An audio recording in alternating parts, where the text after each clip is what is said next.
Hello, Cowboys Nation. Coming to you live from Tennessee, from the east to the west. We are talking Cowboys everything. And you just entered the Cowboy Zone. All right, guys, this is Marcus Jones, the Bluff City Cowboy, and we're coming back to you live with the Cowboy Zone.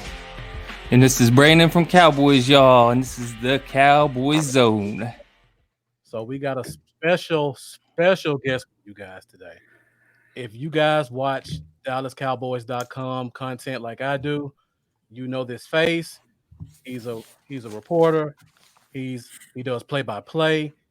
He is a player expert. And I want to introduce you guys all to Cal Youmans. Welcome. How's it going, everybody? Appreciate you guys having me. Thanks for coming on, man. This is I like awesome. the little cutout you got of me right here. This is special. How about that? I mean, that looks good. Oh man, that's like 1080p right there. That's like top-notch stuff here. HD, you're not messing around. Yeah, that was a good photo. It's a while to find. It is a good photo.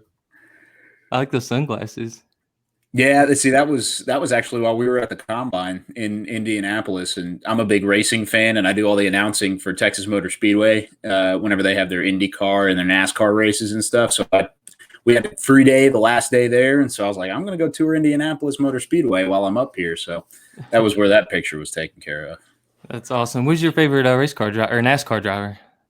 Well, growing up, it was Bobby Labonte, who was a Texas guy, and I mean, I'm a born and raised Texan, so I loved Bobby Labonte growing up. But I would probably say maybe Jimmy Johnson now. Okay. And being able to like call his races as a 7-time champion was a really cool moment for me. Man, I bet. I grew up in a family full of diehard Earnhardt fans, so I grew up an Earnhardt fan. I remember. There you go. Yeah, and then after that, I haven't watched as much lately, but if I had to pick a guy, I kind of follow Harvick a little bit, not too much. But I like Kevin Harvick. He won the last race that I called in November, so yeah, he's a stud, man.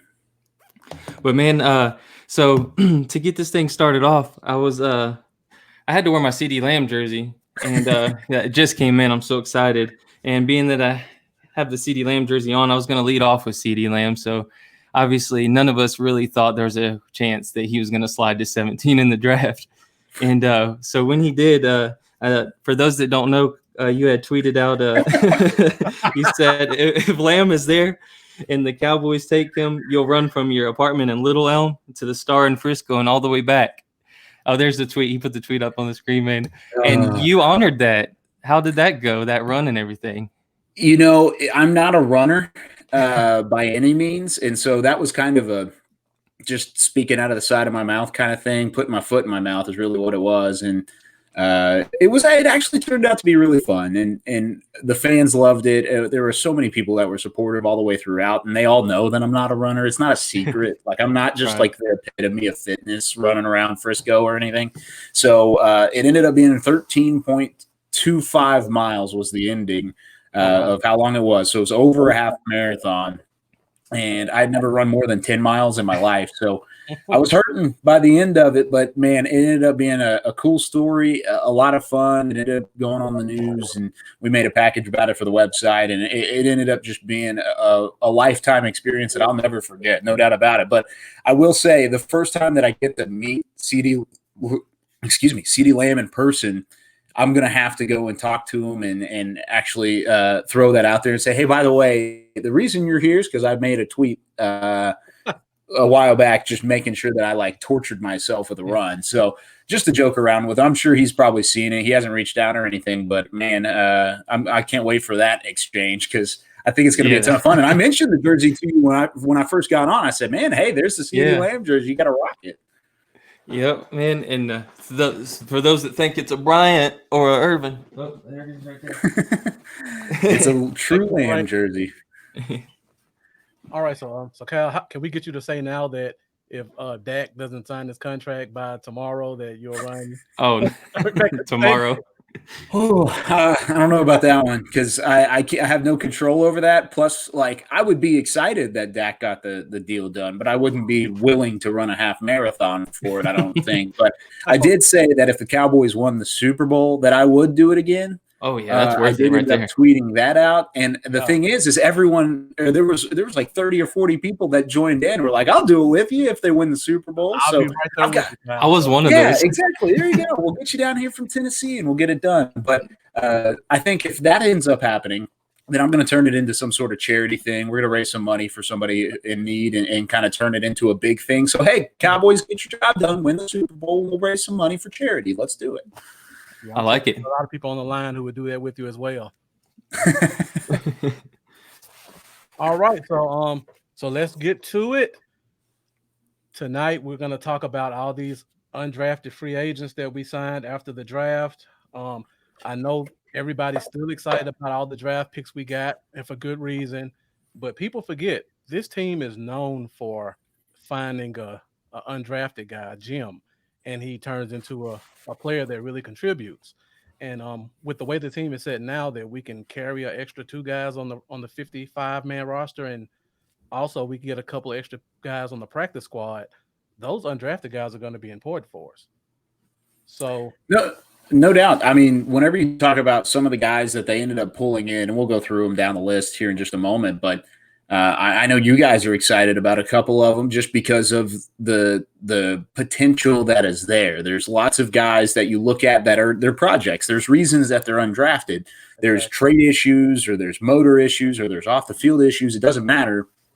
There's a reason they weren't picked in the 7 rounds, but that doesn't mean that they can't be contributing pieces of an NFL roster. And that's kind of the intriguing part about undrafted free agents is who is going to surprise somebody, who is going to make the roster, who's going to make their way past camp, and also just take a roster spot from somebody who already has one. So that's kind of the intriguing part of it. Who's going to lose a roster spot to one of these undrafted free agents is another conversation that needs to be had. And not everyone is going to make a roster. That's the fact of it being an undrafted free agent, but there's 1 or 2 guys, maybe 3 if you're lucky, that ultimately end up making an impact. And if you can get a couple of those guys to become starters at some point in your career, then all of a sudden you're making yourself a name for picking up some of that talent.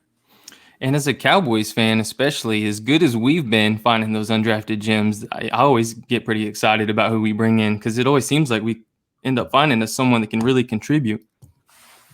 So. Yeah, I mean they've had so much luck in the past whenever it comes to drafting or undrafted free agents, at least in the past decade. Really, you talk about some of the guys who have come across and have been contributing members. I think you have a potential to see that again this year, but it's still kind of one of those big wait and see, take a guess, and see what ends up happening. Definitely. Right. All right, so we'll kick it off with the defense, and you mentioned off the field kind of. So we'll start with the linebacker spot, and we'll talk about Francis Bernard. Now, I really like Francis Bernard out of Utah. He looked very comfortable in coverage. He kind of had some issues in the trenches just because of his size, but he also had a video that came out why he had to transfer from BYU to Utah. How much of an effect do you think that had on him not getting drafted? Because I thought he was a draftable guy. I thought he was a draftable guy too. I don't know if that video did enough, and I don't want to go too far into the video, but ultimately he broke team rules at BYU, got into a little bit of trouble off the field, and ultimately that ended up kind of tainting his time there, transferred over to Utah, and then all of a sudden became a key part of what ended up being a very exciting Utah Utes defense. I think it had a little bit of an impact, though, because there's always those questions. You have times to see these kind of guys at the Senior Bowl. He was a Senior Bowl participant. You get to see him at the Combine. You get to talk and have meetings and kind of pick the brain of some of these guys. And maybe while he wasn't worth a risk in between the ears, maybe from a draft perspective, and I'm not just saying that from a coach's perspective. I have no background in terms of the conversations that were had with Bernard or anything of the sort. All I've seen is the film study and what I see on the film and then what has been reported in the news. Yeah. But if that had an impact, then fine. It had an impact. That's over with now. Now he gets a chance to prove himself again and start over for a franchise. And I think that's the most valuable part about this process is even though you may not be picked up in those first 7 rounds, he's going to come in. And you mentioned his coverage. I think he was one of the 2 best coverage linebackers in the Pac-12. And the only one I had above him was Troy Dye out of Oregon, who ended up being the 4th round pick. So I think he's great in coverage. He had 11 coverage stops last season, good enough for a top 50 grade throughout Pro Football Focus, rather, in that position. And so I think overall he ended up showing his worth on the football field, and it's something that could fit in a Cowboys defense. Definitely. And I think with LVE down last year, I wasn't, crazy satisfied with the coverage we were getting, on the field with the linebackers that were playing. So bringing in a guy with some coverage skills that could possibly, turn into something maybe. Well, and the issue with Jalen Smith is that you don't necessarily trust him in coverage, and he's more of a downhill linebacker. He's going to come in, he's going to go hit somebody. He's not necessarily looking to cover those slot receivers or those bigger tight ends or something of the sort. Yeah. He's your downhill guy. Leighton Vander Esch needs to be your guy in coverage. And with his neck injury, how is he going to translate? You don't really want Sean Lee in coverage. I mean, he's still on the back end of his career. He's got some gas left in the tank. We saw that against Los Angeles and the Rams last year toward the back end of the season. He's still got stuff to show, but you still don't want him necessarily in coverage. And that's why I think and it's funny you started with Bernard, because if you had to tell me one player that I would guess to make the roster, it would be Francis Bernard. I think he's good enough to make the roster, and I think he fills a need that is on the roster or that is not enough on the roster, that I think he's going to be able to come in and fill that spot. Now, he's got problems off the field or on the field too. I mean, he gets running downhill, not his strong suit. He's not the Jalen Smith. He's the opposite of Jalen Smith. If he's running downfield, then there's an issue there, because he gets picked up by linemen in the second level far too quickly to make an impact in that regard in terms of the run defense and even in pass rush. He's a coverage linebacker. He's somebody that you need to put in the middle and just find a way to cover some of those bigger receivers. If someone was bumped, who do you think it would be? If he did make the roster, who do you think's the guy he would take the place of? I kind of like Luke Gifford a little bit more so than Justin March, but I'm curious. I think it would probably be Marsh. I just barely think so, and that's one of those camp battles that you're gonna have to look for. I think Gifford makes the team. I really don't have any issue with Gifford, and I think he provides some depth. There was an article on DallasCowboys.com. Rob Phillips did a great job today of kind of breaking down Luke Gifford and what kind of potential he shows going into 2020. And I think I agreed with Rob, honestly, quite a bit in the points that he was making, because I think Gifford does bring a potential, still a young guy, still has a lot to prove. I think it would probably be Justin March that ends up not making the roster, but it's still kind of a tight contest. Cool. All right. The next position I kind of want to get into is the defensive ends. Now, this position is already deep, and we've added 2 or 3 guys to this position. So that's good. That's good. You said or 3. Right. I think you know where I'm going. 2 or 3. Because I want to talk about this guy first, and that's Azur Kamara out of Kansas. I watched him play a couple games.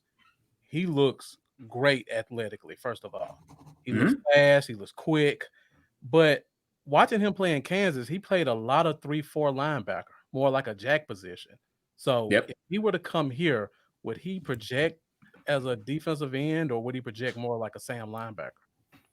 Well, I know coming in, and on the sheet that I was handed by the Cowboys, it said D end. And that was kind of surprising to me. It was, he's going to be at that defensive end spot. But you mentioned at Kansas, he actually started as a defensive end. His junior year, his first year, because he was a JUCO product, came out of the JUCO ranks having like 13.5 sacks as a defensive end, went to Lawrence, and as a D end his junior year, didn't really do anything. I think he had 1 sack the entire season, didn't really show off at any potential. He didn't really get a whole lot of playing time, really, with that being said. But then he moves to that outside linebacker, a little bit of a jack role, and he comes out and he's impressive. He's one of the more feared linebackers, really, in that part of the Big 12. And so you mentioned his athleticism. Looking the part of the elite athlete is not the issue.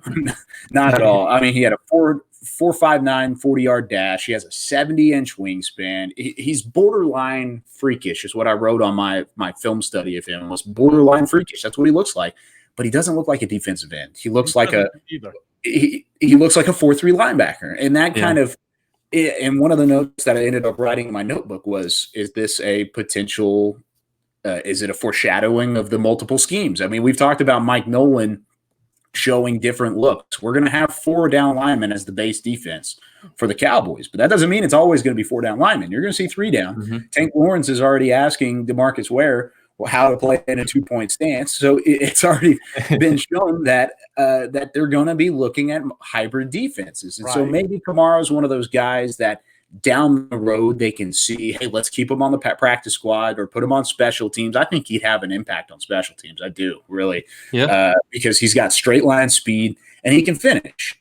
It's whenever he gets locked on by an offensive lineman or he has issues in terms of getting around guys, that's where he runs into an issue. That's why he wasn't great as a defensive end, but he was better as a 4-3 outside linebacker. So I think on special teams he can make an impact, but he's just kind of a curious case of Azur Kamara is what it is.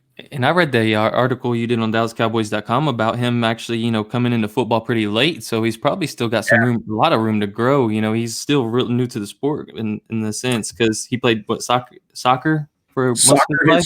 Whole life, and he grew up in the Ivory Coast, and so he hasn't necessarily played football his whole life. He came in, I think it was his freshman year of high school is what I ended up putting in that article. Okay. Then he went to junior college because colleges weren't really ready to take a chance on him. They liked his athleticism, but he didn't get an offer enough to a Power 5 or an FCS school that was intriguing enough for him to pursue it. And so he got the JUCO offer, fell in love with football, continued to improve, showed out his sophomore year as a junior college product, and then ultimately Kansas picked him up, and he was able to have some success under Les Miles his senior season. So you're right. There's an ascending aspect to him. Maybe they find something that they can work with in camp, and he makes it as a special teams potential is kind of the hope for him. It's an uphill battle, and we're going to get to some of these other defensive ends here in a moment, but I'm going to say the same thing probably for all these guys. It's a crowded room, especially now that an Aldon Smith has been reinstated. You have Randy Gregory that on the positive side, hopefully he gets reinstated, and I think he will. A lot of people think he will, and if they're both back, there's not a whole lot of room to work because you drafted Bradley and you have those 2 guys reinstated, and then you have Tank and Tyrone Crawford in there as well. There's not a whole lot of movement. Yeah, it's definitely gonna be a lot of competition, man. All right, so we mentioned some of the other defensive ends. Now let's talk about the big money guy, and that's Rondell Carter, the guy that y'all kind of know, got the large guaranteed salary. Kid out of James Madison who was highly productive. I believe he had 12 sacks last year. Mm-hmm. What do you like about him as a player? Well, first off, he was FCS Defensive Player of the Year. So whenever you're looking at small school guys, he's probably the best small school defender in the country last year. Now, his projectability is kind of it's there, but it's not there. He's a little wide for an NFL defensive end. He kind of plays slower. He plays more like a defensive tackle, and I don't think that's a role that he would want to be in. He's kind of one of those tweener guys that could be a defensive tackle, but he's probably still there for a defensive end role. 6'3", 270 pounds. He had plenty of production, like you said, 23.5 sacks throughout the course of his career, including 12 last year. I love his quickness off the line of scrimmage, though, guys. Like, if you look on tape and just watch how quick he is. Sometimes he pre-anticipates the snap, and I like that. You don't like that because you don't want to be a neutral zone infraction, but you also like it because it's one of the reasons why he had 12.5 sacks is because he's quick, and that quickness translates. Just because it's against you can bully people and you can push around smaller competition. Quickness on tape is quickness on tape, no matter who you're playing against. And so I think that's something that you kind of have to think about. His frame is good, but it's just, like I said, it's a little bit wide. Versatility to play both in spots, and he did that while at James Madison. He played both the left end and the right end, which I think that versatility helps his case if he wants to be a depth addition. But yeah, you talked about big money guy. They definitely sold out on him and wanted him to be a part of their squad. I think he was one of the first 2 or 3 calls that they really made once the final pick was made and the Mr. Irrelevant was shaken out. He was one of the guys they really wanted to go out and get. And the $20,000 signing bonus. I think the next closest guys got 10, and then a bunch of them got 5. So money talks. They must have really liked him, man. Yeah, and he's going to fight for playing time in that position group, but one of the big things he has to show while in camp is he's got to show some physicality a little bit more so, because he used a lot of the bull rush whenever he was against FCS competition. Let's just go up and I'm going to beat you because I'm bigger than you. And against some of those bigger offensive tackles, I mean, for instance, against William and Mary in North Dakota State, he kind of got pushed around a little bit. I mean, there were a couple guys on that film in the national championship game at the FCS level, which, by the way, was in Frisco down the street, and all sorts of bigger linemen. He kind of struggled a little bit. Now, when he was going up against kind of the guys who were going to be accountants in 3 to 4 years, then he was having some success. And so it kind of depended on who he was going up against. The quickness was always there. That was never the issue. It was just whenever he got latched onto and he got beat off the line of scrimmage, that was kind of the worrisome part. And I think that's the only reason he fell out of the 7 rounds. Hey, Cal, I'm an accountant. Accountants are athletes. But are you an NFL football player? No, I'm not an NFL football player. I'm not an NFL football player either. I'll tell you that much. So, yeah. So you mentioned just his size and the way he bull rushes guys. There was a guy in the draft I really liked named Curtis Weaver out of Boise State. Oh yeah, I watched him play. He reminded me a lot of how Curtis Weaver played. So I was a little disappointed we didn't get him, but I'm glad we got this guy.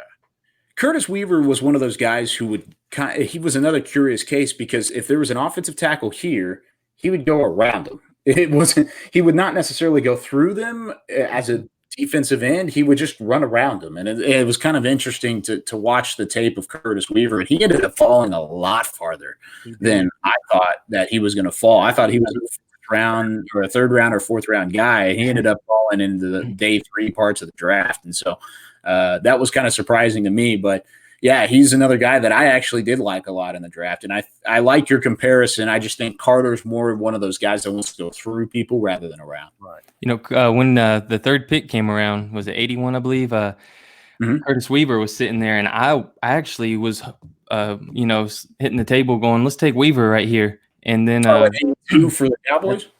Yeah, on our draft in the 3rd round, I was sitting there wanting Curtis Weaver in the 3rd round. So I was, a little too early, I guess. But you mean the Bill Gallimore out of that 10 times? Yep. Oh, yeah. I like Weaver, but no, Gallimore I had as a 2-3, and Weaver I had as a 4, like an early 4. And so I think the fact that they ended up going with Gallimore was probably the right spot there. But hey, if you liked Weaver that much, that's your opinion, man. You go out. And I'm gonna be honest. I didn't really do my due diligence on Gallimore leading up to the draft like I did a lot of the other guys. He was a guy that I kind of briefly looked over him, and then after the draft, I really dug into him, and I was just like, wow, 302 pounds, runs a 4.7, sold. Yeah, So, yeah, he's legit.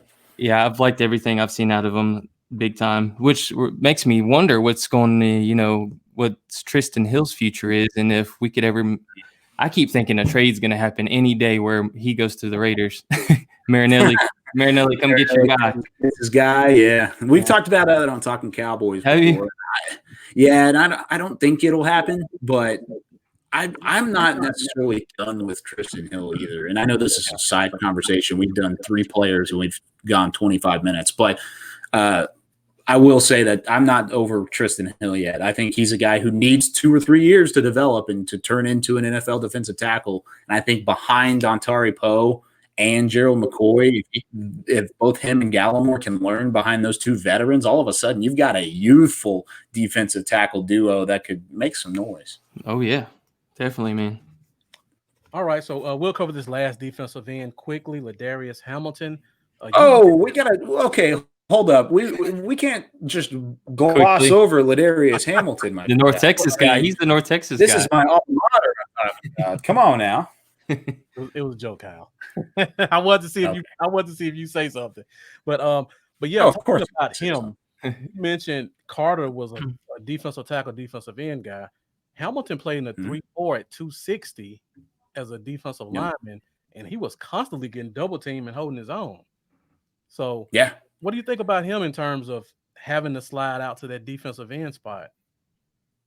Yeah, and the thing is with Hamilton is I watched him from when I was still at North Texas because he really started getting playing time as a sophomore in 2018, or excuse me, in 2017, and I was a junior at that point at North Texas, and so I was really impressed with what I saw from him early in his career, and then he goes on, has an incredible 2018 season.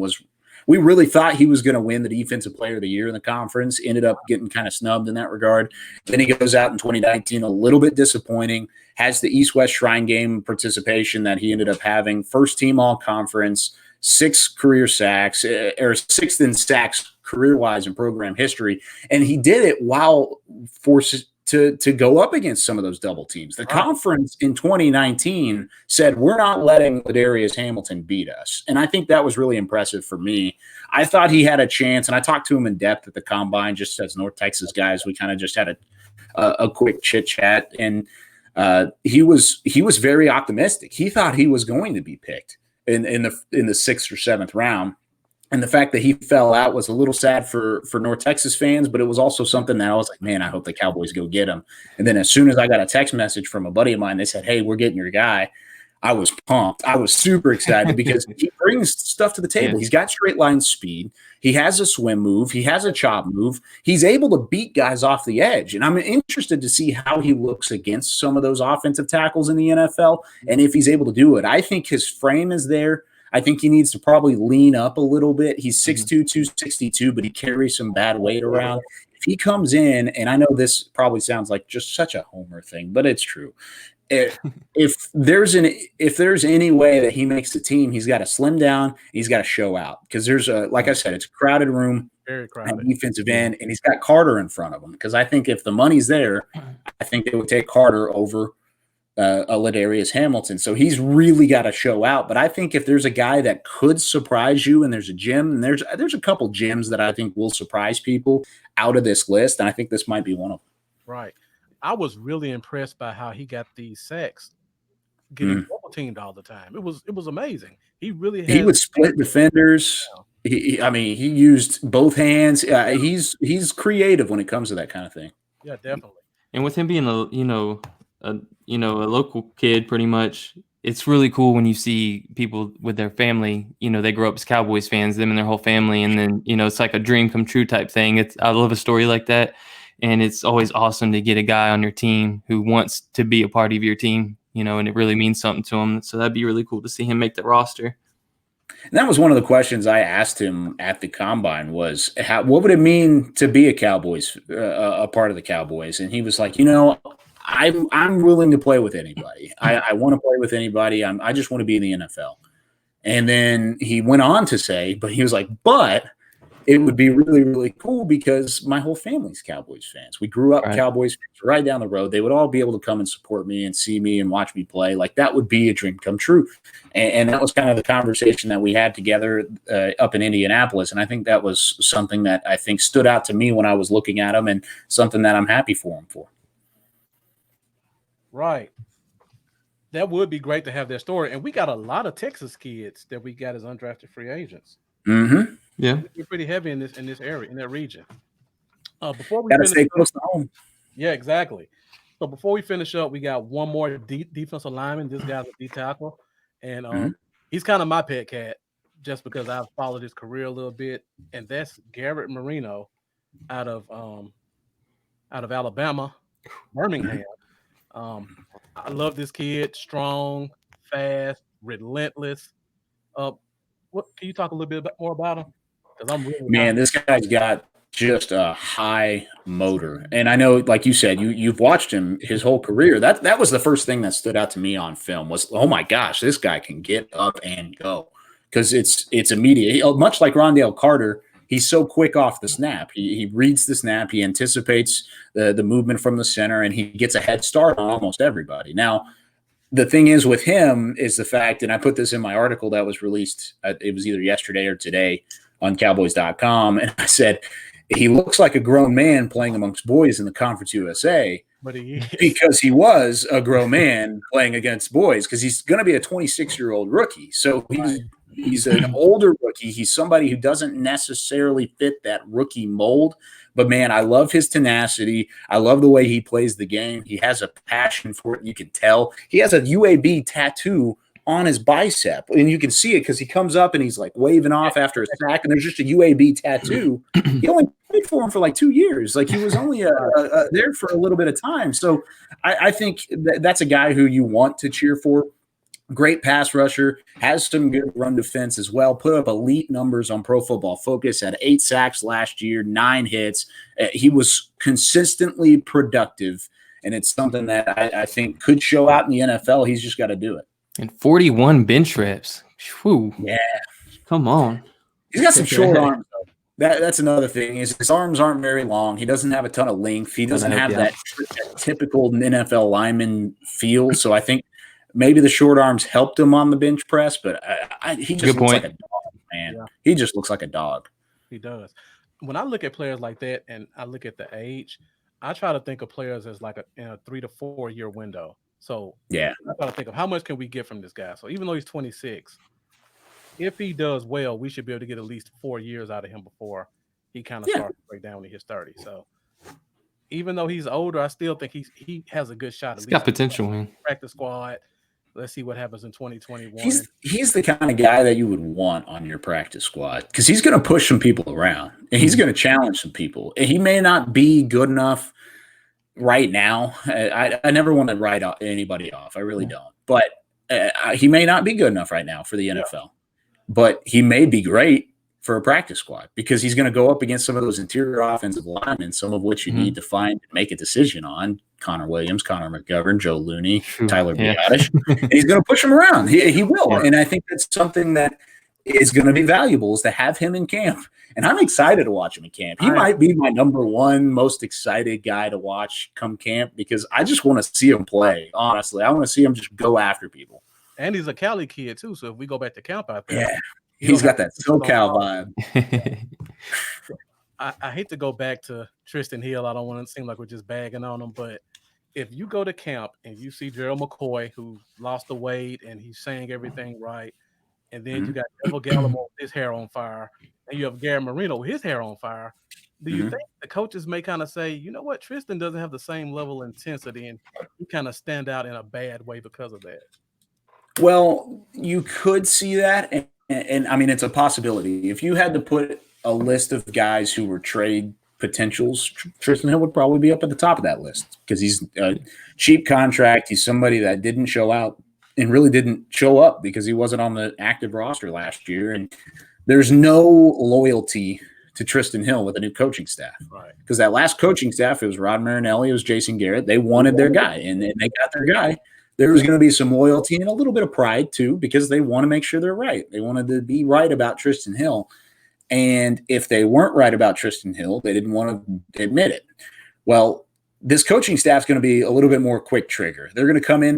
They're going to come in here with a mindset of Tristan Hill is show us something, or you're not going to wear the star on the side of your helmet. And so I think it's going to be a little bit more cutthroat with Tristan Hill, but I don't know if it would happen by the end of camp. I think it would be probably after this season, moving into maybe his third year, that you might see some conversations being made, or even in the middle of the season. If he's gone week 6, 7, and he hasn't necessarily been on the active roster or made an impact, and all of a sudden, let's get those talks underway. Yeah. All right, so we'll finish up with the last guy that was on defense, another guy that I like, and that's the safety Luther Kirk out of Illinois State, Shrine Bowl MVP. Loves to play in the box, looks very comfortable in the box. I'll let you just talk more about what he looks like as a prospect. Yeah, I'll give you one word, range. This guy has some range. I mean, sideline to sideline, pressure, he's all over the place. It doesn't matter what kind of role you put him in. He's got speed. He's got length. Great build for a secondary player, 73 inches, and he's got that length, and he makes the big play. He had a game-sealing interception last year. He had 5 interceptions last year total as a junior in 2018. Now, that's what I mean by saying last year. However, there are some issues with this game. He's not a great run defender. He's somebody that you can bring into the box. He's comfortable there, but for some reason, he just doesn't want to go up and hit anybody. He seems timid on film of kind of sitting back and wanting things to come to him instead of being aggressive and being the pursuer. And on defense, I want a guy who's headhunting. I want a guy who's going to go out and go put somebody in the grass, because even as a safety coming up in the box, sure, you're the last line of defense, but you're somebody that I want to be able to finish off a tackle or stop a play in its tracks. And he did it every once in a while. He'd make some plays. He came up, and I think he was more aggressive this year in terms of the backfield than he was last year, because he had 5 interceptions last year, 0 in 2019. Yeah. He had 0 sacks in 2018. He had 4 sacks in 2019. So it was a little bit of a flip-flop. I don't know if that was because of a change in responsibility or a different defense around him or what ended up happening there. But there was just some inconsistency there in terms of the run game, getting lost when looking for a ball carrier. It just kind of looked inconsistent on film. That's the reason he didn't get drafted. But I think he does, despite having a long way to go, I think he does have NFL potential. It may be with the Cowboys because they're pretty thin at safety. They're pretty thin in the secondary, but it may not be with the Cowboys. I think he's the guy who would be on a practice squad for a couple years and then maybe surface here or elsewhere. Do you think he projects better as a free safety or a strong safety? Because I know he has range, but he has that size too. That's a tough question. I would probably say free. Okay. I like him at strong safety, but I still want a guy who's going to hit somebody. And I don't know if – I think his range, his length, and his ability to make a play in the secondary probably fits him a little bit better as a free. I want to be able to have him make a decision and be aggressive with some more room as a cushion. And so I think I think a free would probably fit him a little bit more than strong. Okay. All right, let's move to the offensive side of the ball. We'll start with the receivers. Now, I know Brandon has a guy that he kind of likes as his pet cat to the training camp. So, Brandon, what guy was that? I forgot. Kendrick Rogers. I love Kendrick Rogers, man. 6'4", 205. Running a 4.5 at 6'4", 205. He didn't have the production you'd hope for in college, but the potential's through the roof to me. It seems like a guy that could be a really good red zone target. If he was able to make the roster. And then a little thing I found from Pro Football Focus that I thought was pretty cool is he was the highest graded in the red zone among all SEC wide receivers last season. He had an 85.3 grade in the red zone. That was ahead of Lipscomb, Judy, Ruggs, Brian Edwards. Of course, his targets were less of a share than them, but I just see a lot of potential in him if they can get that full potential out of him and, see what they got in him, man. He's a guy I like. I was curious what you think about him. And Kyle, I liked him a little bit. What did you say, Marcus? I said before you start, you talk about Stephen Guidry. They're kind of the same guy to me, so you could really just kind of talk about them together. Yeah, Guidry's a guy who has a great catch radius, and I think Kendrick Rogers has a pretty solid one too. They both struggle with drops every now and again. They both have their fair share of those. But the thing with Kendrick Rogers specifically, and you talk about his red zone threat, he kind of looks like a tight end. 6'4", 208 pounds. He didn't make a single reception past 20 yards. He doesn't get off the line of scrimmage very well. I talked about the drops, but the thing about him is he's a walking highlight reel. Some of his plays are just unbelievable. And if you remember the 7 overtime game between Texas A&M and LSU from 2018, he was the hero in that game. He made a couple of big plays in overtime, including the game-winning one, I believe, in that game. And so his production was never there. His consistency was never there. He took a step back in 2019 after I really thought he was going to take a step forward. Maybe that was because there was Courtney Davis on the other side taking up some of that room from Kellen Mond and that Texas A&M offense.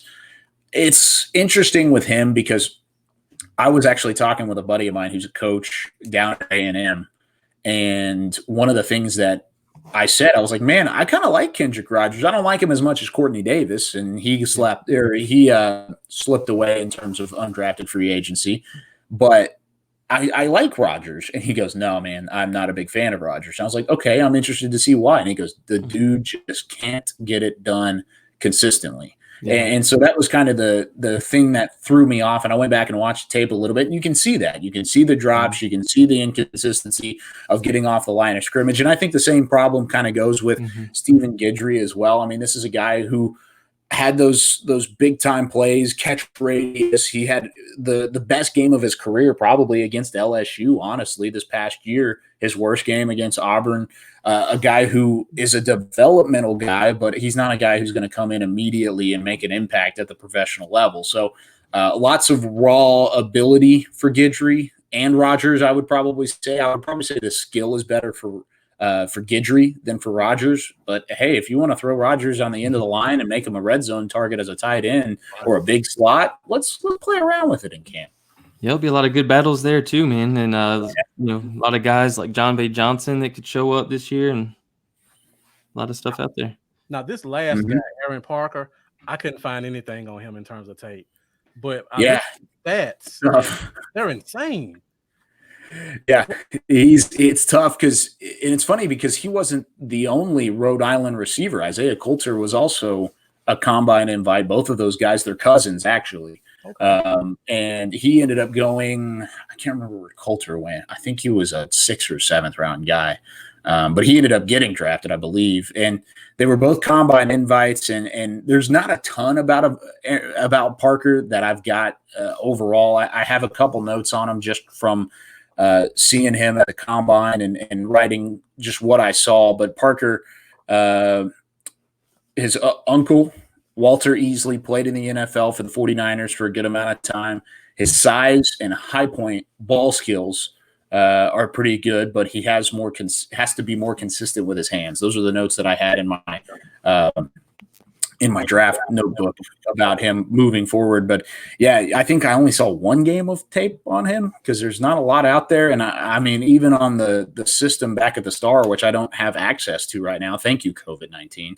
There was only one or two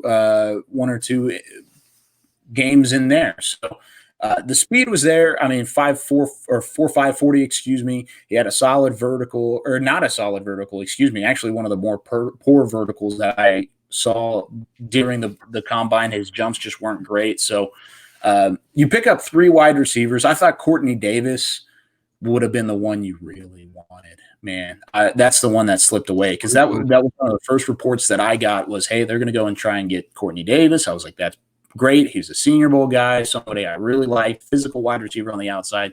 They let him slip. They grabbed Kendrick Rogers. I would be surprised if one of these three guys made the roster. If I had to put my money on one, it would probably be Rogers, just because I think he's better than Guidry and Parker. But man, it was kind of thin in wide receiver. Yeah. All right, let's move on to the offensive line. We got one guy, Terrence Steele, out of Texas Tech. When I watch him play, plays really strong, has long arms. What have you seen from just watching tape on him? He's real top heavy, isn't he? Very. Yeah. Feet. Very top heavy. I don't like his feet too much, but yeah, his feet were they were less than ideal, I guess is the best way to say it. Now, I mean, he was a Senior Bowl guy again. You're starting to see a trend. There's a lot of these Senior Bowl guys on these lists of undrafted free agents. But you talk about experience. I mean, he had 3,700 snaps during his 4-year career for the Red Raiders. Of course, the majority of that time underneath Cliff Kingsbury. And so you have the NFL coaching in terms of an offense with that specific player and that coach being over Terrence Steele throughout his time at Texas Tech. But I just think that he's got the size, 6'6", 312 pounds. He doesn't have the lower body. The upper body is strong and it looks like an NFL offensive tackle. Lower body looks like a guard, and that's kind of an issue because it just doesn't match up, and it kind of it makes it where it's tough for him to move. It's really tough for him to adjust. If he gets beat initially off the line of scrimmage, you might as well write it up as a sack or a pressure because he's going to give it up because he gave up 3 sacks, 12 hurries this past season. Physically was just bullied by some of those defensive linemen in the Big 12, whether it was a James Lynch out of Baylor, a Bravian Roy also from Baylor, maybe even Neville Gallimore a couple times. There were guys that just bullied Terrence Steele, and I don't like that on film. Yeah, exactly. I agree. It was too many times that I saw him not blocking someone. He was just kind of out in the open and nobody around him. It's unfortunate because, man, that wingspan. Oh, it's huge, and the length is great. I love it. If he could get the lower body to match what he's got in the upper body, he could be a Pro Bowler. I like what he has from the belt up. It looks great, and he's got it all, but it's just he doesn't have it on the lower body. And whenever you're an offensive lineman, you have to have the footwork. Yeah. Yeah. So we got 2 more positions to go. We'll try to run through them quickly. Next up is tight end, and they kind of went 2 different directions. Yes, they did. Blocker. And then one guy looks like a big receiver. So you got Blake Bell, and then did you look at these guys at all? And I know it's probably kind of hard to find some Charlie. I'm not gonna try his last name. Tumapea, baby. All right, you got it. I was gonna say Charlie T. Tumapea. Yeah, he's my guy, and we really liked him from the get-go on the draft show. And credit to Kevin Turner, he had him like first or second show. He was like, "Okay, here we go. I got a homework assignment for you. Go find some Portland State tape." So we did. We went out and found some Portland State tape, and like you said, there's one guy who's a blocker, one guy who's a receiver. Tumapea, the receiver. McKeon, the blocker, and they went 2 completely different ways. And I'll start with Charlie T, which. He ended up going to the Senior Bowl, and he was productive at the Senior Bowl, which I thought boded well for him potentially being drafted. And I thought he was going to get drafted. He was a first-team all-conference guy, fluid route runner. He looks like a big wide receiver, like you said, because he just runs routes like a wide receiver. He puts his foot in the ground. He's able to change direction. He has all of the ability to make a tackler miss, which is great for a tight end. But it's better for a wide receiver. Right. Is kind of the thing.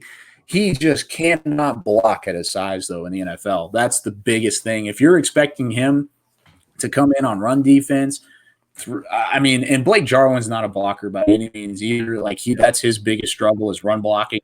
But Charlie T's he's on another level whenever it comes to the blocking because he's 6'2", 240 pounds. He's just going to get crushed by some of these guys. Whenever it comes up to time, whenever he's got to come in and be a part of it. And you see kind of a trend with tight ends. They want the bigger guys. They want the guys like a Cole Kmet and a Harrison Bryant, who both of which put up production numbers similar to what Charlie T did, but also Hunter Bryant. He went undrafted too. Hunter Bryant had a lot to do with, but it was the same kind of thing. Smaller tight end, more of a receiver. He didn't get drafted. So I think overall you're looking at a shift in the thinking of the tight end position. Charlie T, Hunter Bryant are 2 guys that are not necessarily on the positive end of it. Now with McKeon, he would be on the positive end of it. Yeah. And maybe push Schultz out of there. I think Bell's definitely going to be a lock at that number 2 spot. Oh, yeah. Yeah, I think Schultz and Jarwin, I think both Blakes are pretty solid at the tight end spot. And now, of course, Jarwin is. That really goes without saying. But I think Blake Bell's a guy who can supplement some of the good things or some of the things that Jarwin kind of struggles with. Schultz is a guy who, like you said, is kind of hanging on by a thread. Yeah. And if there were a guy that would take his spot, I don't know if I could tab who it would be between these 2 guys. McKeon's a guy who is a great inline run blocker. That's his thing. Did it in a pro system with Joe Harbaugh at Michigan. Did it with effectiveness throughout the course of his career up in Ann Arbor, and somebody who it seemed like when his receiving numbers went down, his blocking got better. And that was something that I kind of enjoyed while watching his tape, was whenever he wasn't making an impact in the receiving game, he was making an impact in the passing game and the running game because he was able to block better. And the fact that even when he made a reception his senior season, even though his numbers totally weren't as good, he still had over 18 yards per catch. So he still could make an impact if he needed to. I just think he was just better as a blocker. Definitely. Okay, we're down to the last position group. Running back. So we'll start with the 2 guys from TCU. They went in got both Thunder and Lightning with Jet Anderson and Siwo Alonalua. Did I get that right? Alonalua. Now, Alonalua was the big guy, but a picture was posted yesterday around social media with Darius Anderson, and he looked pretty jacked. That's what I was about to say, man. He's shredded. Anderson's put on some of that off-season muscle, no doubt about it. Now, Anderson was a guy we saw down in Mobile, and it was kind of interesting because I was really excited to watch him down there, and they call him Jet for a reason because the dude just takes off. I mean, acceleration. What was that, Marcus? His quickness is ridiculous in the hole.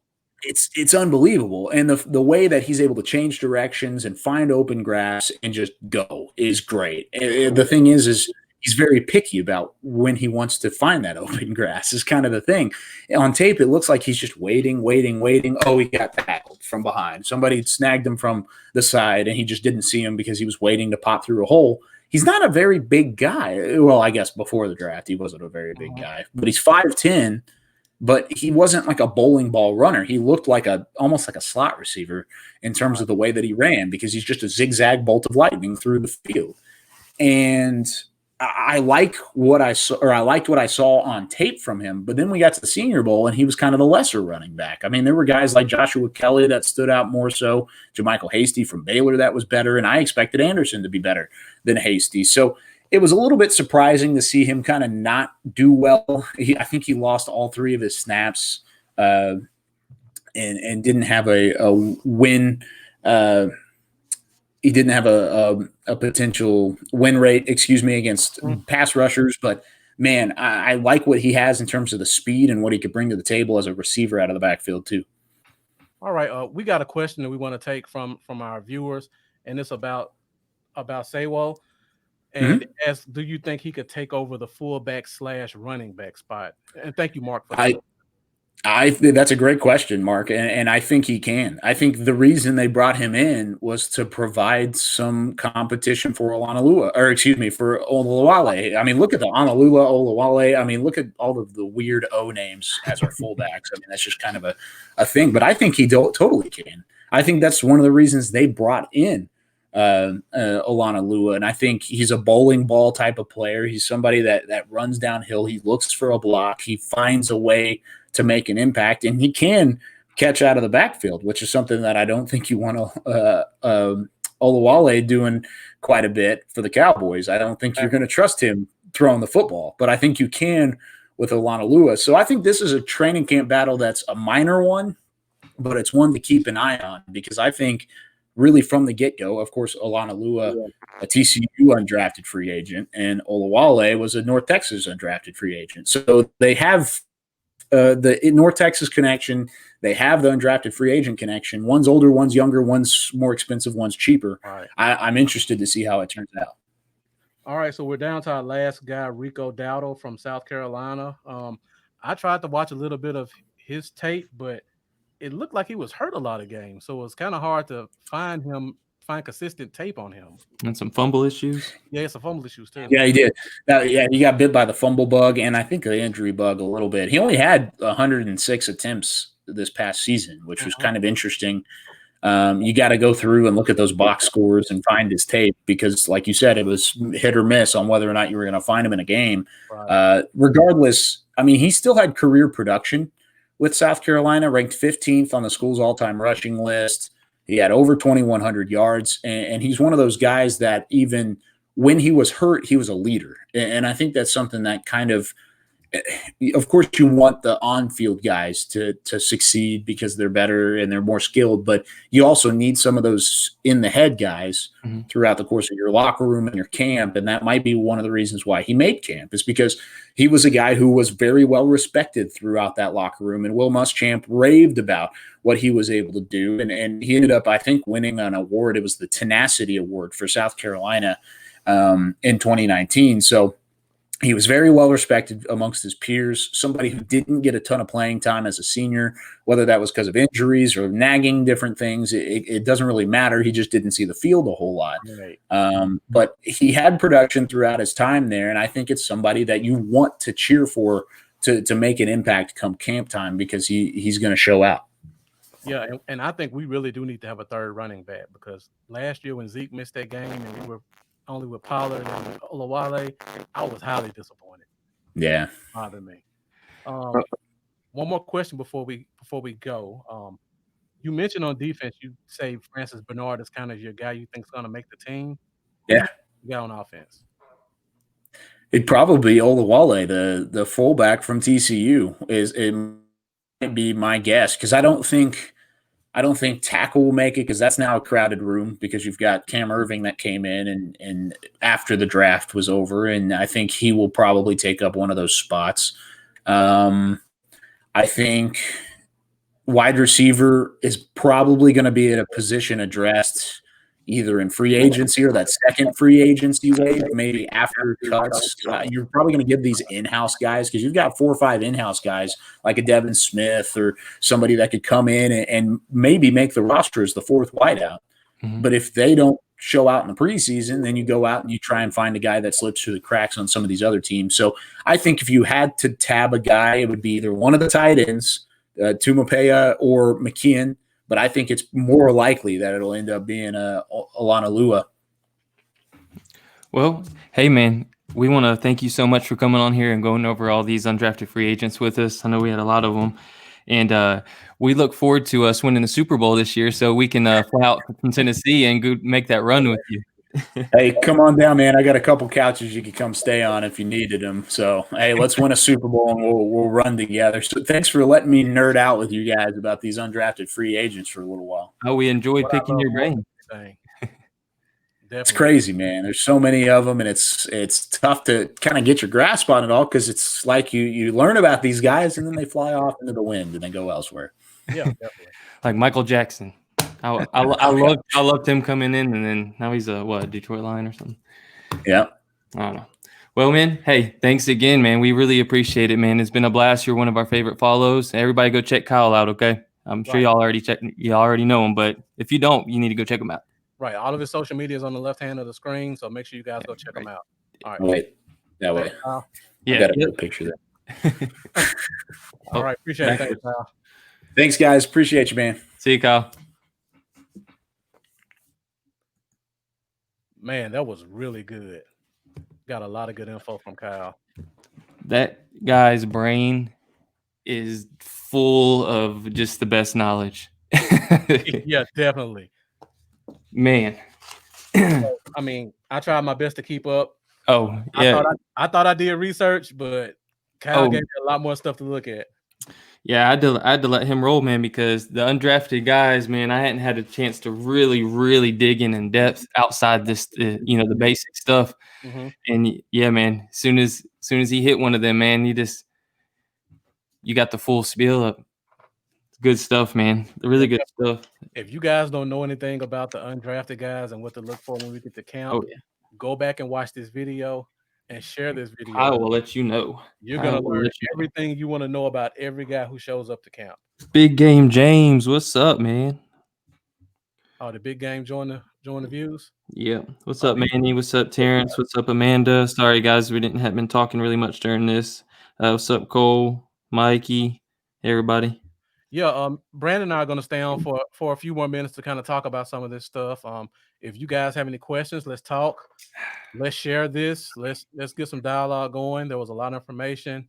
I'm sure you guys learned a lot. You may have some more questions or just want to make some comments about what Kyle said. And Big Game James, don't worry. I know you had your video with Daryl Worley earlier. As soon as I get off this, I'm going to watch what you and Daryl talked about. I like Daryl Worley, man. I'll tell you what.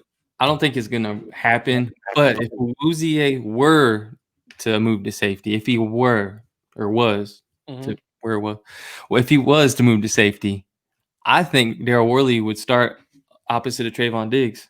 I really do. I actually think Worley's going to be the starter. Regardless? I think so. I really like him in this scheme. If they're going to do more man-to-man, he runs a high 4.5, but if you can get a guy jammed up on the line and our defense brings pressure, we won't have any problems with that speed. So I just think he's going to come in and really show us something. Yeah. Yeah. And we didn't get any corners, but he did bring up Luther Kirk at safety. So Yeah. maybe having a guy like that He who's played some corner in college. yeah, he played some But corner. definitely a safety in the NFL, I'd say. He's really rangy at safety. So maybe having that guy come in may help keep a Woozy at corner. I like the battle at safety behind Haha and Woods. Yeah. Donovan Wilson. I still want Donovan Wilson to get that shot, man. After what we seen in preseason with him last year, it didn't. And then really never got a chance to see him on the field much after that. Right. And you got Darian Thompson, which I think Luther Kirk could bump him right off, bump him down. I really do. I like Luther Kirk's potential. Let's see what he does here at camp. And I'm really excited about camp too, man, with the new coaching staff. One of the best parts about this new coaching staff is we know there's going to be battles. Like, we're going to have some real battles. This ain't no set roster like previous years. We're going to have some battles. Yeah, we had so much to talk about. I didn't even get to ask Kyle about the defensive end battle because which is also huge. Rondell Carter's coming for a spot. They give him a lot of money to be a part of this team. So somebody's going to be the odd man out at that. He got the most money, but something about Ladarius Hamilton, I favor him a little bit more. I don't know what it is. There's some guys when I watch them, I guess I just fall in love with like just the way they move or something. I don't know what it is. Like, I can't pinpoint exactly what it is. I see something in Ladarius Hamilton that stands out every time I watch the tape on him. I agree. I can tell you what I saw. What's that? He has NFL hands. So when you look at Rondell Carter, he has a good bull rush. He can go around a guy. But Hamilton knows how to rip and swim and get a guy and separate. He has all those moves already. So when you look at him, it's almost like looking at an NFL player in college. And I think he's going to translate better, especially when we go to camp.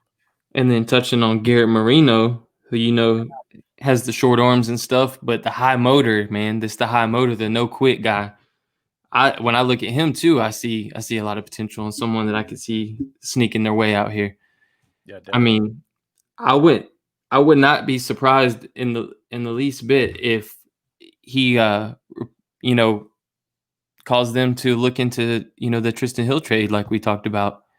Not to say it would happen, but Marinelli comes calling, and you see a young guy like Moreno just tearing it up in camp. Right. Why not, man? See what you can get for Hill. Yeah, we do, and we do still need D tackles too. So let's not. Yeah, 29 hurries last year from Moreno. 29 hurries, 8 sacks, 9 hits. First team All Conference USA. That's insane for a defensive tackle. 29 hurries. 29 hurries. Yeah. Wow. 26 years old. That's the thing. That's the thing. But yeah, man, there's a guy that I could see sneaking on the roster and bumping Hill down, or bumping Hill out of here. I mean, I could see him. I could see that. Yeah, because like I mentioned before, we get 2 extra practice squad spots, so Hill could go if we don't trade him. We could try to see if he can make it to the practice squad. I mean, it's unlikely because the Raiders will already be there coming for sure, but you never know. Mark said, Carter and Moreno, I'm putting money that Moreno comes hard. He just needs to contain his anger after the whistle. I like that attitude too. I don't know what it is about me being addicted to the hot hit players, man, but it's something about, I just like it. I like it. I love it, man. I love those hot hit players. They just bring that intensity. Right. And Moreno, man, I love to get him on here, man. I'd love to get Moreno on here and talk to him a little bit. Working on that. Yeah, so the first guy we started off with, Francis Bernard. I don't know if you saw this, Lambo, but a year or so ago, he got in some trouble. He was at BYU. Right. BYU is already a super conservative school. So the trouble he got in was, I think they were drinking a little late, and they have very strict curfews, and BYU is a Mormon school. So I didn't know that. Yeah, their school is Mormon based, so they don't do sex before marriage. They don't do any kind of drinking. You can't swear. So basically, in this video, Francis Bernard went against everything they believed in. He had girls at his apartment. They were there till 4 a.m. He was intoxicated. He was kicking people out. So I haven't seen the video. I read about it a little bit. I hadn't seen it though. yeah, the video was dark, so you couldn't really see who it was, but you could hear who he was saying, and he was pretty much talking about, "I'm going hard for the team. You guys are kind of doing me wrong. I know it's a Mormon school, but come on." And they were like, "Calm down. You know what we believe in. You know what you're here for." Then he gets picked up by one of their rivals, Exactly. and they still gets a scholarship. Yeah, So Mark said he thinks Utah is as well. I'm not sure about that. I'll look it up, but I know BYU is. and he was wasn't he a running back his first year at BYU? I believe he was. Yeah. I think he was I could be wrong. I want to say he came in there as a running back. Then he switched to linebacker in his second year and had like 80-something tackles in his first year starting at linebacker. Mm-hmm. And he was looking nice then. And then of course, like you said, he lost that year. I think that kind of helped him in a way, though. He gave him He went to a much better team for one. Yeah, give him more time to develop too. He looks so good in coverage, like it's ridiculous. Yeah, that's like we were saying earlier, when LVE went down, we didn't really have no one that could really excite you in coverage. Mm-hmm. And it'd be nice to have someone make the roster that's got coverage skills if LVE does go down. Yeah, I mean, I agree with Kyle. Just from past coverage ability alone and understanding concepts, he'll make this team. I believe Kyle said he was the second. He said he was the second best coverage rated. Right. Yeah. Other than Troy Dial out of Oregon, who was East, who almost looks like a safety. Mm-hmm. That was one of the guys I was hoping we looked at, but our drafts are so great, didn't even care about it. But yeah, I'm really looking forward to seeing Francis Bernard when he gets here. Another guy I want to talk about, Kyle kind of touched on lightly, is Azur Kamara or Kamara. Okay, yeah. Like he said, they've been talking about, switching up the defense a little bit here and there. Like, I'm sure there'll still be a 4-3 base and whatnot, but I mean, there's been, the talk of bringing different looks and things like that. So, that I could see them throwing in some looks out there, bringing him in, rushing as outside linebacker. Mm-hmm. Yeah, I think he played a jack position in college. I think he'll play more of a jack position here until he really finds his role. I hope that doesn't hurt him, but he can play defensive end. He can play 3-4. He can play Sam. He's just a freak athlete. And like Kyle said, he played soccer most of his life. Yeah. Didn't start playing football until his freshman year of high school. So the guy is very raw. Yeah. Probably be on the practice squad, but yeah, someone that could still has a lot of room to develop. It could turn into something. And we didn't actually go over this, but this was something that I actually had read on one of Kyle's articles on DallasCowboys.com on Azur Kamara. Per Pro Football Focus, he had a 17% win rate versus Big 12 competition.